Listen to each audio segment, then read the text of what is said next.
PTI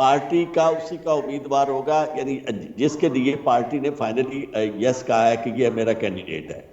اور دوسری صورت یہ ہے کہ اب اگر یہ کسی پی ٹی آئی نے پولیٹیکل تو پارٹی کسی کا نہیں دیا نا. نہیں دیا، پی ٹی آئی بالکل ایسے ہی. نہیں، میں آپ کو عرض کر رہا ہوں نا، اس کا دوسرا فارمولہ یہ ہوگا کہ جب یہ الیکٹ ہو گئے ہیں، اگر انہیں اس پریکٹیکل پرپز کے لیے آپ اسے آزاد سمجھتے ہیں تو پھر انہیں کوئی پولیٹیکل پارٹی جوائن کرنے کا اختیار ہے، اور وہ پولیٹیکل پارٹی تحریک انصاف بھی ہو سکتی ہے چونکہ وہ ابھی تک موجود ہے، تو یہ دیکھیں جوائن تحریک انصاف ہے. ٹھیک ہو گیا عارف چودھری صاحب، وقت ہمارے پاس مختصر ہے. امتیاز گل صاحب کو بھی شامل گفتگو کرنا چاہ رہے ہیں. امتیاز گل صاحب، سر آپ کو کیا لگ رہا ہے، جس طرح سے کہا جا رہا ہے کہ یہ جو آزاد امیدوار جیتے ہیں back by P T I جو ہیں، یہ گیم چینجر ثابت ہوں گے؟ سر لگ رہا ہے ایسا آپ کو؟ ان میں سے کافی سارے لوگ میرا خیال ہے ادھر ادھر ہو جائیں گے این لیگ یا پیپلز پارٹی میں، کیونکہ بھاؤ تاؤ، ٹریڈنگ، خرید و فروخت آزاد امیدواروں کی یہ کوئی نئی بات نہیں ہے. اور جس انداز میں پیپلز پارٹی اور پی ایم ایل این نے دعوے کیے ہیں کہ ہمارے لوگ پورے ہو گئے ہیں، ہم حکومتیں بنا رہے ہیں، تو اس سے یہی لگتا ہے کہ انہیں اعتماد ہے کہ انہیں مطلوبہ تعداد میں لوگ مل جائیں گے. ابھی بہرحال دیکھنا یہ ہے، ہم سب کو انتظار کرنا چاہیے کہ الیکشن ٹرائبیونلز میں یہ جو 20 سے 30 شکایات چلی گئی ہیں، اس کا نتیجہ کیا نکلتا ہے. اس کے نتیجے میں بڑے بڑے اپسیٹ ہو سکتے ہیں. وہ اپسیٹ جب ہوں گے تو اس کے نتیجے میں ظاہر پیپلز پی ٹی آئی کو مزید کچھ نشستیں بھی ملیں گی، تو وہ بھی ایک ٹریگر ثابت ہو سکتا ہے دوسرے واقعات کے لیے. تو ابھی صورتحال بڑی اوپن اینڈڈ ہے. ہمیں ایک تو یقین تو ہے کہ تمام تر جو بازی بساط جو بچھائی گئی تھی وہ پی ٹی آئی کو دوبارہ حکومت میں لانے کے لیے نہیں بچھائی گئی تھی. یہ تو شروع سے کلیئر تھا. ہاں، البتہ یہ کیلکولیشن انتہائی غلط ہو گئی کہ ان کے لیے کوئی ووٹ دینے والا نہیں ہوگا، بلکہ انہوں نے الٹا 50% سے زائد کل ووٹ جو ہیں 60 لاکھ میں سے وہ پی ٹی آئی کے حمایت یافتہ لوگوں کو ڈال کے سب کے منہ پہ بڑا زناٹے دار تھپڑ رسید کیا ہے. اچھا امتیاز گل صاحب، اب آنے والی حکومت کس طرح کی نظر آ رہی ہے آپ کو؟ پی ڈی ایم طرز کی حکومت بنتی ہے تو کیا پاکستان کی معاشی بہتری کا سبب بنے گی وہ؟ یہ حکومت اسی وقت تک چلے گی جب تک یہ اسپیشل انویسٹمنٹ فیسیلیٹیشن کونسل کے فیصلوں کو مانتی رہے گی. آرمی چیف نے بڑا واضح کیا ہے کہ استحکام چاہیے، سیاسی استحکام اور معاشی پالیسیوں میں تسلسل چاہیے. تو اگر تو اسپیشل انویسٹمنٹ فیسیلیٹیشن کونسل جو کہ عمل میں ایک واضح معاشی ڈھانچہ ہے، اگر تو اس کی بات میں مانتے رہے، اس کے فیصلے قبول کرتے رہے تو پھر حکومت چل جائے گی، ورنہ بڑا مشکل ہوگا. سر اوورآل آپ کو کیا لگ رہا ہے، ابھی جو الیکشن ہوئے ہیں جن کا انعقاد ہوا ہے اور کہا جا رہا تھا کہ الیکشن اس لیے کروائے جا رہے ہیں کہ نفرت اور تقسیم کی سیاست ختم ہوگی، مجھے تو ایسا لگ رہا ہے کہ مزید یہ ڈیولپ ہوئی ہے اس الیکشن کے بعد، تقسیم بھی نظر آ رہی ہے، نفرت بھی نظر آ رہی ہے. سر آپ اس سے اتفاق کرتے ہیں؟ جو لوگ نفرتوں اور تقسیم کی بات کرتے ہیں وہ بنیادی طور پہ منافق ہیں. اب آپ دیکھیے کہ ایم کیو ایم خالد مقبول صدیقی 2 دن پہلے کراچی میں کھڑے ہو کے کہہ رہے تھے کہ ہم نے کراچی کو دشمن کے نرغے سے چھڑا لیا ہے. اب وہ دشمن کون تھا؟ پیپلز پارٹی ہے. اب اسی پیپلز پارٹی کے ساتھ بیٹھ کے مرکز میں وہ حکومت بنائیں گے، تو اس سے بڑی منافقت کیا ہو سکتی ہے؟ تو اس لیے آپ کسی اصول وغیرہ پہ نہ جائیں، بلکہ جو کچھ ہونا ہے وہی ہوگا. جو اپریل 2022 میں ہوا تھا، پی ڈی ایم حکومت بنی تھی، ایک مخلوط حکومت تھی، اور اس میں سب نے مزے بھی اٹھا لیے، بعد میں ایک دوسرے کو گالیاں بھی دیں، اور آج ایک بار پھر ایک دوسرے سے بغلگیر ہو رہے ہیں. ٹھیک ہو گیا سر، آپ نے اپنا اوپینین دے دیا. بنیادی سوال ہمارا یہ تھا کہ کیا دوبارہ پی ڈی ایم طرز کی حکومت ملک میں سیاسی اور معاشی استحکام کا باعث بنے گی؟ 16% کو ایسا لگتا ہے کہ پی ڈی ایم طرز کی حکومت اگر بنتی ہے تو وہ معاشی اور سیاسی استحکام کا باعث بننے میں کامیاب ہوگی، جبکہ 84% ناظرین جو ہیں وہ اس سے اتفاق نہیں کر رہے ہیں. 16% کو ایسا لگتا ہے کہ سیاسی اور معاشی استحکام جو ہے وہ پی ڈی ایم طرز کی حکومت بننے کے بعد آ جائے گا، جبکہ 84% ایسا نہیں مان رہے ہیں. ہم ایک بریک کی جانب بڑھیں، ساتھ رہیے.